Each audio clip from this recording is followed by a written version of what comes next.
Evangelho segundo escreveu Mateus, capítulo 14, versículo 26 e também versículo 27. Assim que você achar, diga amém. O tema da mensagem de hoje é vencendo os seus fantasmas. Interessante esse tema, né? Nós sabemos que não existem fantasmas, que não existem espíritos de pessoas que morreram, que voltam para assustar as pessoas. Existem sim seres espirituais, os anjos do céu ou os anjos caídos, os demônios. Mas fantasma verdadeiramente não existe. Entretanto, há uma figura de linguagem, um simbolismo acerca desta palavra. E a crença de fantasmas era algo tão crido desde os tempos antigos, que nessa ocasião aqui, os discípulos de Jesus achavam que o próprio Jesus era um fantasma, quando Jesus andou sobre as águas. Olha o que diz Mateus 14, 26 e 27. E os discípulos, vendo-o caminhar sobre o mar, assustaram-se, dizendo: é um fantasma, e gritaram com medo. Imagina a cena. Amém, gente? É um fantasma. Estava escuro, vento forte, onda batendo no barco, medo tomando conta. Eles nunca tinham visto aquilo. E de repente eles veem um homem vestido de branco indo na direção deles. E eles começam a gritar e assustados dizem: é um fantasma. Porém Jesus, no versículo 27, Jesus, porém, lhes falou logo dizendo: tende bom ânimo, alegrem-se, sou eu, não temais, não tenham medo. Mas por que então que o título da mensagem de hoje é vença os seus fantasmas? Porque existem situações, sentimentos, pensamentos que muitas pessoas ainda são assombrados com eles. Como por exemplo, os principais. O passado é um fantasma que assombra muita gente ainda. Você tem que vencer esse fantasma. Você tem que vencer o passado.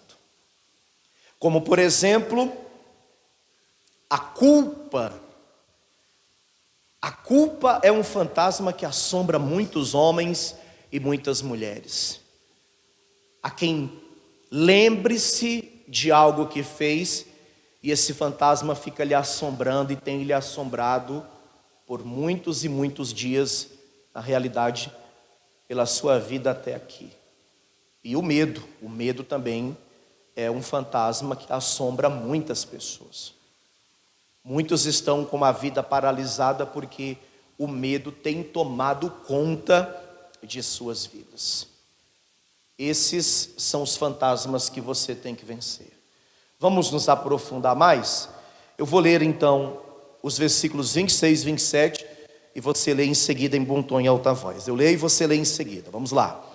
E os discípulos, vendo-o caminhar sobre o mar, assustaram-se, dizendo: é um fantasma. Com mais fé: é um fantasma. Mais uma vez: é um fantasma. E gritaram com medo. Jesus, porém, lhes falou logo, dizendo: tende bom ânimo, sou eu. Diga: sou eu. Não temais. Diga: eu não temerei. Tem algum fantasma te assombrando, te assustando? Nossa, pastor, tem dia que eu estou muito mal. Tem dia que eu lembro de algo que eu fiz, é uma culpa que eu tenho carregado. Pastor, o passado ainda me atormenta, me assombra. Eu sinto doer dentro de mim porque esse fantasma chamado passado tem me assombrado. Pastor, o passado eu já deixei para trás e graças a Deus eu não tenho e não sinto mais nenhuma culpa. Mas ainda o fantasma do medo é predominante na minha vida. Mas eu creio que a partir de hoje, o Espírito Santo te ensinará, te ajudará e certamente fará você vencer todos esses fantasmas. Você crê nisso? Então desocupe suas mãos e dê para Jesus, que é a palavra de Deus, uma linda salva de palmas. Pai querido e Deus amado, santo e todo-poderoso, venha falar conosco através da pregação da Tua palavra, sobre cada um que está te aplaudindo e te exaltando. Derrama da Tua graça, da Tua virtude, do Teu poder. A Tua palavra vai ser pregada agora, então que eu diminua e que o Senhor cresça.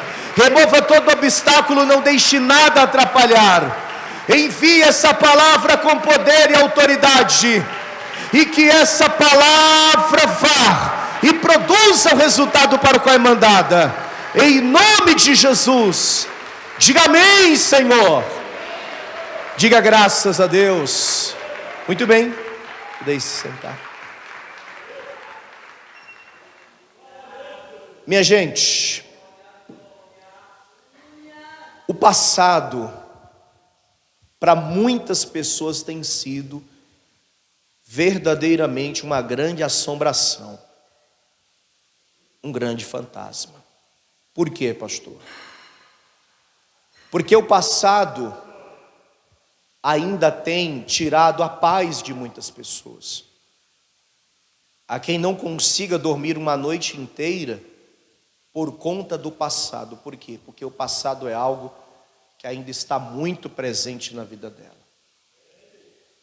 E quando eu falo de passado, eu não me refiro a um passado nem tão distante. Às vezes é algo de muitos anos atrás, até décadas, que por um tempo parece que a pessoa esqueceu, superou, mas como na dramaturgia, nos filmes, por exemplo, de repente é como um fantasma, literalmente, uma assombração que volta a perturbar e assombrar a pessoa. Isso ocorre por quê? Porque ainda que essa pessoa esteja em Cristo, ou esteja na igreja, congregando, buscando ao Senhor, ela ainda não conseguiu vencer, se desvencilhar do passado. E uma das coisas importantes que todos nós cristãos precisamos compreender é que, para que nós possamos seguir em frente, ir adiante, o passado tem que ficar para trás, independente do passado, independente de quem você foi e principalmente independente daquilo que você fez, como também da vida que você viveu, das coisas que aconteceram na tua vida.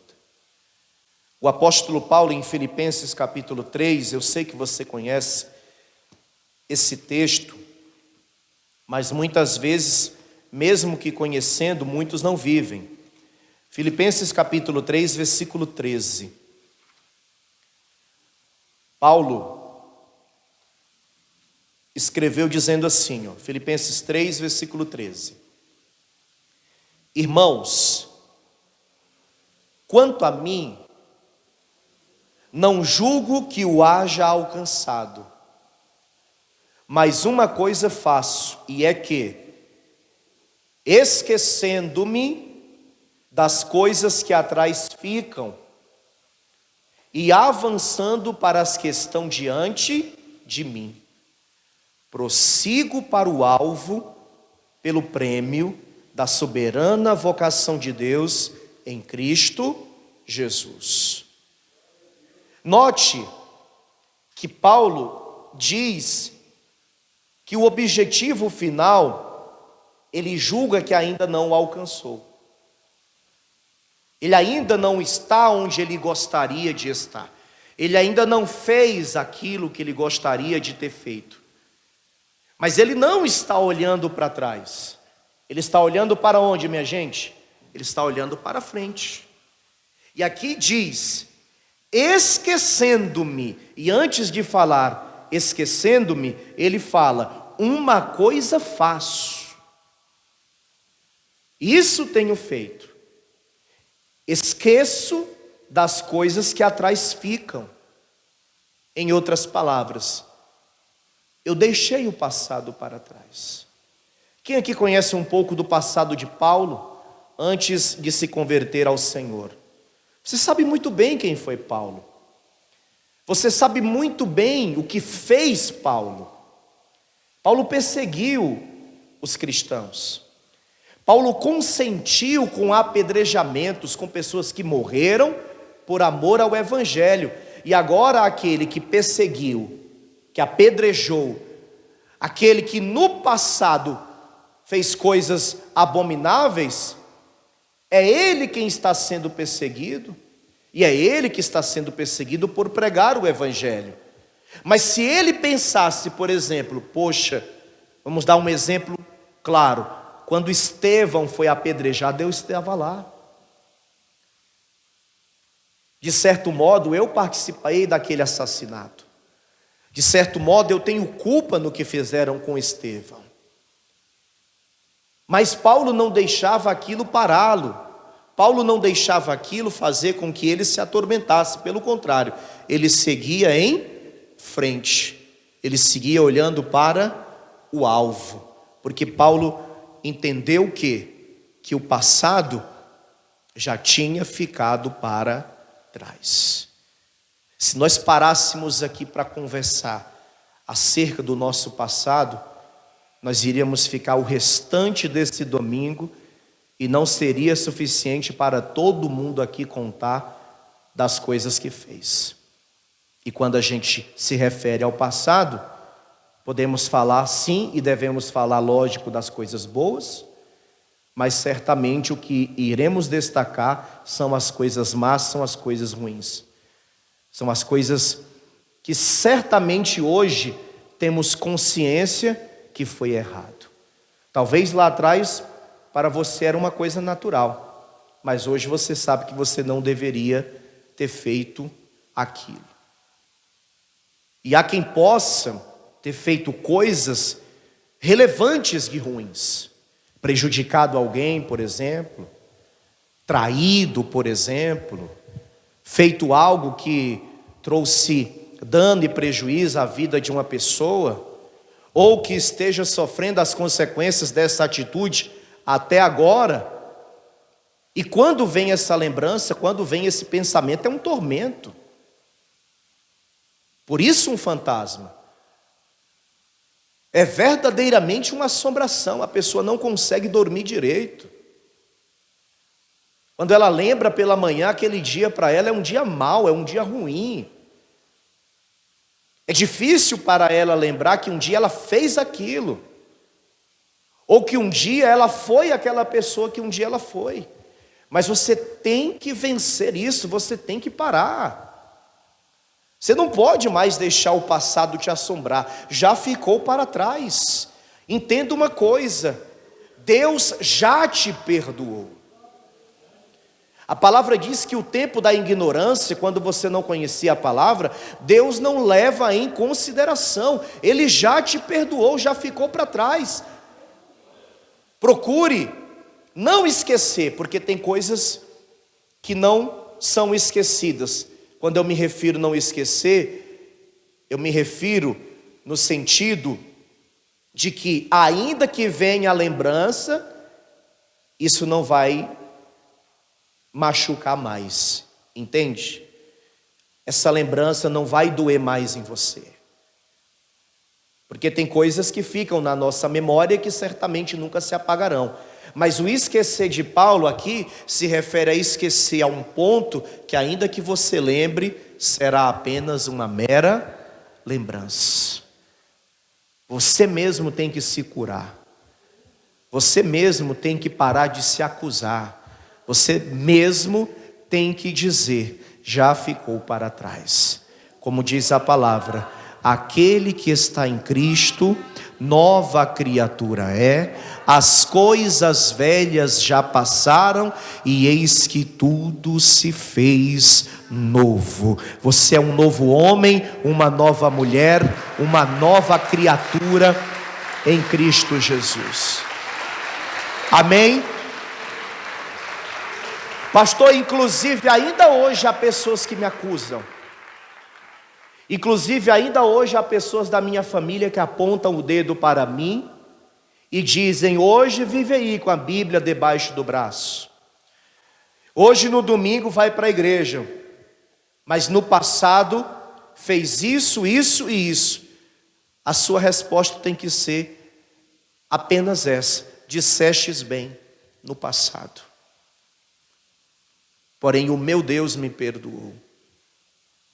E eu não sou mais essa pessoa. O passado ficou para trás. Eu não sou mais esse homem. Eu não sou mais essa mulher. E se Deus me perdoou, e se eu tenho o perdão de Deus, eu tenho tudo aquilo que eu preciso. Vença esse fantasma. Não deixe o passado te paralisar. Não deixe o passado te deixar mal. Vá em frente. Vá adiante, que Deus vai te dar muitas vitórias ainda nessa vida. Quem crê nisso, diga glória a Deus. Amém, gente? O passado está relacionado diretamente com a culpa. A culpa faz com que o passado seja um fantasma ainda maior, mas a culpa também é um vilão, a culpa também é um fantasma. Aqui em Romanos capítulo 8, eu quero que você leia o que vai dizer o versículo 31. Para você parar de se culpar.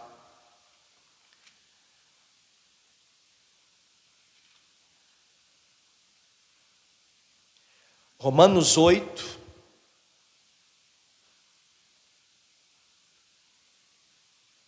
versículo 31 em diante, diz assim, ó. Quem achou aí, diga amém. Que diremos, pois, a estas coisas? Se Deus é por nós, quem será contra nós? Aquele que nem mesmo a seu próprio filho poupou, antes o entregou por todos nós, como nos não dará também com ele todas as coisas? Quem intentará acusação contra os escolhidos de Deus? É Deus quem os justifica. Amém? É Deus quem os justifica. Às vezes a pessoa cometeu um pecado, ela fez uma coisa errada, e ela ainda não aprendeu a perdoar ela mesma. Ela própria ainda não conseguiu se perdoar. A quem já tenha recebido o perdão de quem a própria pessoa prejudicou, ou seja, a pessoa que você causou o dano, a pessoa que você causou algum mal, ela própria já te perdoou.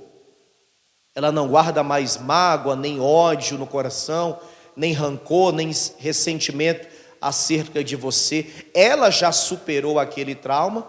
E há quem não consiga se perdoar. Há quem diga: eu não me perdoo pelo que eu falei, eu não me perdoo pelo que eu fiz, eu não me perdoo por ter sido desse modo, por ter sido essa pessoa. E por conta disso, e por conta dessa cobrança pessoal, e por conta dela sentir isso, ela não consegue ser totalmente feliz, porque ela própria não consegue se perdoar. Aqui, na primeira carta de João, capítulo 1, pertinho de Apocalipse agora. Olha o que diz esse texto aqui da palavra, gente.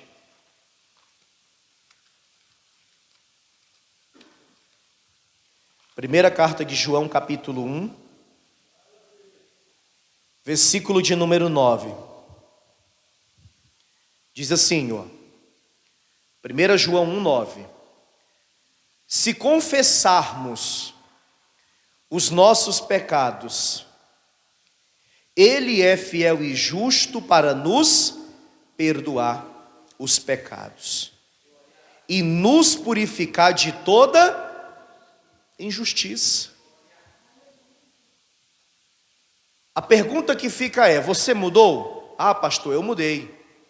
Você tem buscado a cada dia ser uma nova pessoa, uma nova criatura? Sim, a cada dia eu tenho buscado ser uma nova pessoa. Todos os dias eu tenho procurado melhorar, ser um melhor homem, ser uma melhor mulher. Aliás, quem me conheceu há anos atrás, quando me vê hoje, há quem diga que eu estou irreconhecível, que eu não sou nem a sombra do homem que fui, da mulher que fui. Eu mudei muito. Eu mesmo, quando eu me olho no espelho e lembro da pessoa que eu era, das coisas que eu fiz, da forma que eu vivi e da maneira que eu vivo hoje, eu me impressiono com a minha mudança. Então você não pode deixar com que a culpa venha te assombrar mais, independente do que você tenha feito. As igrejas evangélicas em si sempre foram perseguidas, o cristianismo no geral. Mas nós evangélicos, muitas vezes, somos criticados, porque na igreja hoje existe o que eu chamo de ex-tudo, ex-drogado, ex-criminoso, porque muitos vieram do crime, ex-tudo, pessoas que fizeram tudo de errado. Sim ou não? Adúlteros, fornicadores, viciados. E há quem aponte o dedo para dizer: fez o que fez e agora está lá na igreja. Uns dizem até que se escondendo na igreja. Fez o que fez, prejudicou pessoas, enganou pessoas, roubou, enganou, traiu, mentiu, adulterou, fornicou, e até foi envolvido com coisas erradas, e agora simplesmente está na igreja. Já não basta a acusação de quem vem de fora. Seremos nós mesmos que vamos nos acusar? Seremos nós mesmos que vamos nos culpar? Seremos nós mesmos que não vamos nos perdoar? Não, pelo contrário. Repito o que eu disse anteriormente: o Senhor já te perdoou. Pastor, mas eu fiz uma coisa muito séria, o senhor não tem noção do que eu fiz. E não preciso ter. O que eu sei é que o Senhor já te perdoou. Você não pode deixar mais isso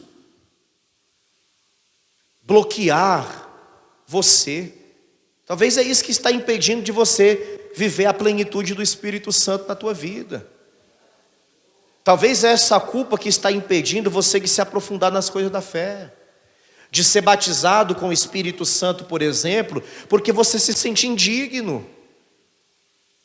E alguns até de batizar nas águas, porque dizem: não, eu não posso batizar nas águas porque eu fiz tal coisa, sendo que o batismo é justamente para a remissão dos pecados. Disse João: eu vos batizo nas águas para a remissão dos vossos pecados, e virá aquele que é maior do que eu, e vos batizará com o Espírito Santo e com fogo. O batismo não é para salvo, o batismo é para pecador, é para quem estava no pecado mesmo. E após o batismo nas águas, você tem que ser cheio com o Espírito Santo. Mas a pessoa tem uma culpa, um fantasma da culpa tão forte dentro dela. Todos os dias ela se culpa e ela diz: eu não sou digno, eu não sou digna de receber o Espírito Santo. Muitas vezes tem até vontade de fazer a obra de Deus, de ajudar na obra de Deus. Ela sente aquele chamado, aquele despertar. Nossa, eu vejo os irmãos no altar adorando ao Senhor, cantando, tocando. Eu vejo os demais obreiros ajudando na igreja, ajudando as pessoas, ajudando o pastor no trabalho da obra, eu sinto assim uma vontade, como eu queria vestir aquele uniforme e ajudar também. Mas lá atrás eu fiz tanta coisa errada. Mas no passado eu fiz uma coisa que, sabe, eu não me sinto bem em fazer a obra tendo feito o que eu fiz. Como se todos os obreiros tivessem uma vida perfeita. Como se todos os pastores tivessem um passado totalmente perfeito. Pelo contrário, é justamente no altar que você encontra os maiores testemunhos de transformação e mudança de vida. Se os homens e mulheres que estão no altar hoje fossem se deixar culpar por algo que fizeram, pode ter certeza, não haveria um. Então não é essa culpa que vai impedir de você batizar nas águas, se você ainda não foi. Não é essa culpa que vai te impedir de ser batizado com o Espírito Santo, de receber os dons do Espírito Santo, de receber o fruto do Espírito Santo, os dons ministeriais, que é a capacitação que o Espírito Santo dá para aquele que tem o chamado para fazer a obra. E não é essa culpa que vai impedir de você ser feliz. Você tem que vencer isso.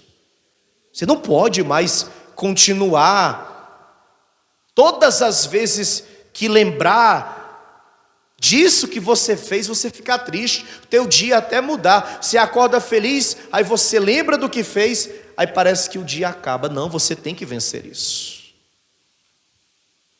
Se você parou de fazer, porque a primeira coisa é parar de fazer. E sabe quando é que a gente para de fazer? Quando a gente se arrepende.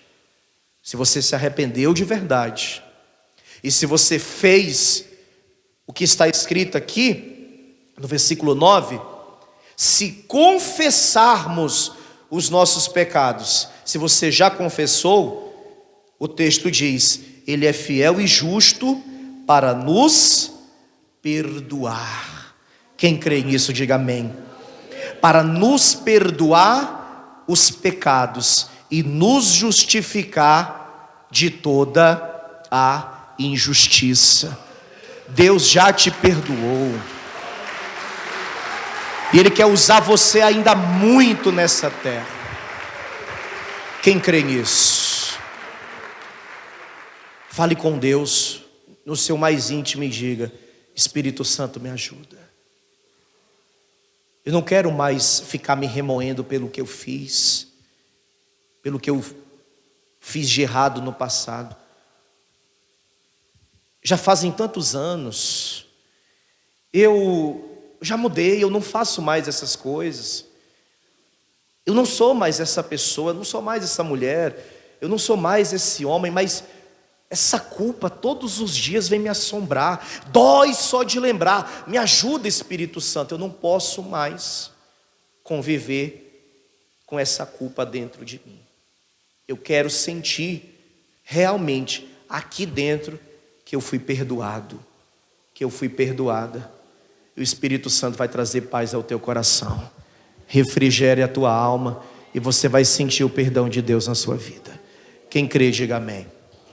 Amém? Todos nós, independente do que fizemos, somos dignos e merecedores do perdão de Deus. Não se culpe mais. Fale para essa pessoa que está ao teu lado, diga, não se culpe mais. Não se culpe mais. Amém? O terceiro fantasma que assombra as pessoas é o fantasma do medo. Eu quero que você abra comigo a sua Bíblia em Isaías 41, versículo de número 10. Isaías 41, versículo 10. Está escrito assim: não temas, porque eu sou contigo. Não te assombres, porque eu sou o teu Deus. Eu te esforço e te ajudo e te sustento com a destra da minha justiça. Amém? O medo paralisa as pessoas. O medo bloqueia as pessoas. Principalmente quando esse medo está associado a um trauma. A quem já teve, por exemplo, um princípio de afogamento, e desde aquele dia em diante nunca mais entrou em uma piscina, ou em um rio, ou até mesmo no mar. A pessoa, no máximo, quando vai à praia, molha os pés. Porque só de pensar, ela já entra em pânico. O medo é uma coisa muito forte. Pra você ter ideia, existem inúmeras fobias. Inúmeras fobias. Há quem tenha medo de altura, há quem tenha medo de insetos, há quem tenha medo, por exemplo, até de tomar banho. Existe uma fobia chamada glutofobia, medo de tomar banho. De verdade.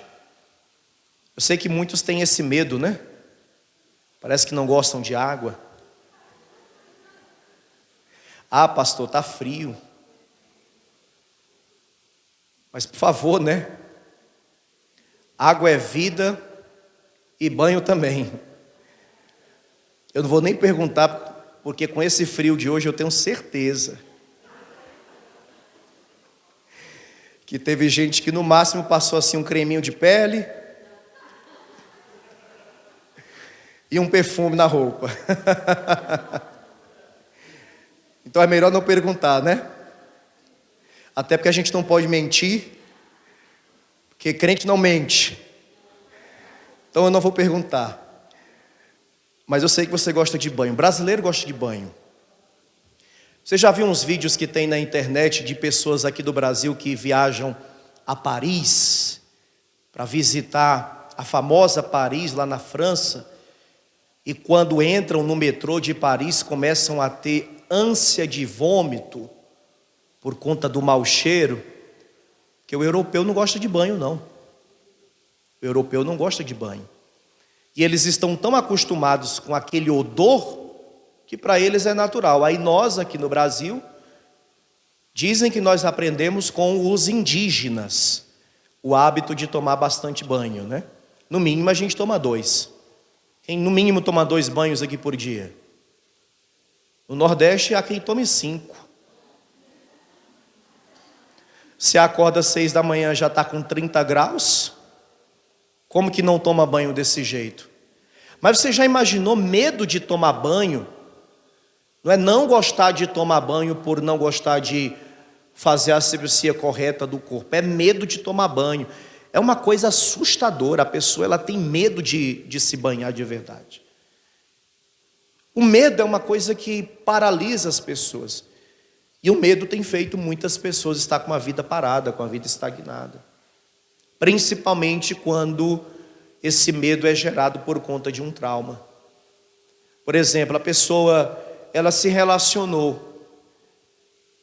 E relacionamento é uma coisa incerta. Quem concorda comigo? Quando você vê um casal de 30, 40, 50 anos, pode ter certeza, eles superaram muitas crises. Tiveram que se perdoar muito. Tiveram que lidar com as indiferenças. É louvável, é elogiável um casal que está junto há muito tempo. Por quê? Porque o relacionamento, uma vida a 2 é uma coisa incerta. Você vai morar com uma pessoa que certamente teve uma criação e quase sempre totalmente diferente da outra. E como diz as leis da física, os opostos se há. Você provavelmente casou com uma pessoa bem diferente de você. É ou não é? Sim ou não?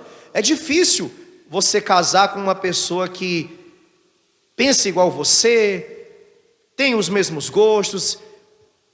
É quase impossível combinar em tudo. Na grande maioria das vezes, você gosta de uma pessoa que é muito diferente de você. Como outro dia, eu ministrava junto com a pastora na palestra dos casais: há quem guarde o tomate fora da geladeira e há quem guarde dentro da geladeira. É ou não é? É dentro ou fora? Está vendo? Mas vocês vão brigar por causa disso? Não. Mas as indiferenças muitas vezes são tão grandes que acaba indo um para um lado e outro para o outro, por N motivos que causam separações, e há separações que são muito traumáticas. Vocês entendem bem isso? Muito traumáticas para ambas as partes. E aí a pessoa fica solteira, e por mais que ela conheça alguém, se identifique com esse alguém, aquele trauma gera um medo que bloqueia a pessoa de se abrir outra vez e dar uma oportunidade para ela própria de ser feliz, conhecer uma nova pessoa e ter uma nova vida a dois. Há quem esteja solteiro ou solteira hoje há anos, porque tem medo de se frustrar, de se decepcionar de novo.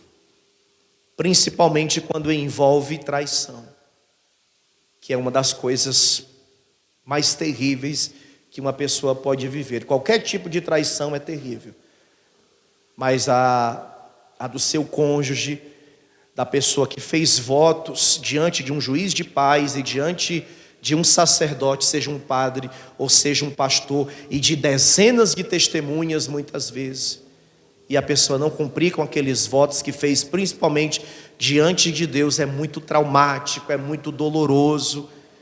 E tem gente que ainda está se recuperando até hoje, e por isso o medo impede da pessoa dar uma nova oportunidade.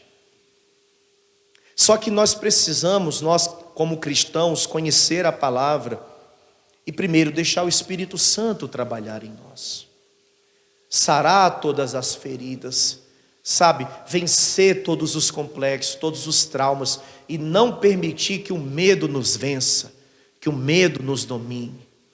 Não só em relação ao casamento, à vida sentimental, ou em tudo. É aquela pessoa que começou o negócio, tentou uma vez, começou bem, deu errado, decepção, frustração.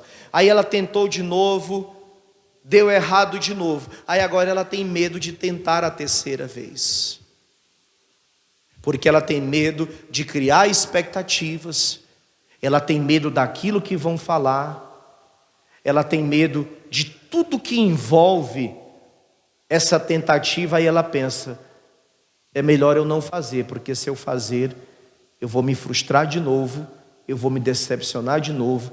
Aí o que é que acaba acontecendo? A vida da pessoa fica parada, a vida da pessoa fica estagnada, e é um fantasma que tem assombrado a vida de muita gente. Mas a palavra diz, você leu comigo: não temas, porque eu sou contigo. Não te assombres, porque eu sou o teu Deus. Eu te esforço e te ajudo e te sustento com a destra da minha justiça. A Timóteo, Paulo escreveu dizendo que o Senhor não nos deu um espírito de temor, mas de força, mas de fortaleza. Não temas, porque Deus é contigo. Supere todos os medos, todos os traumas, e vá adiante. Vá adiante, que Deus é com você. Amém? Fiquem todos de pé, por gentileza.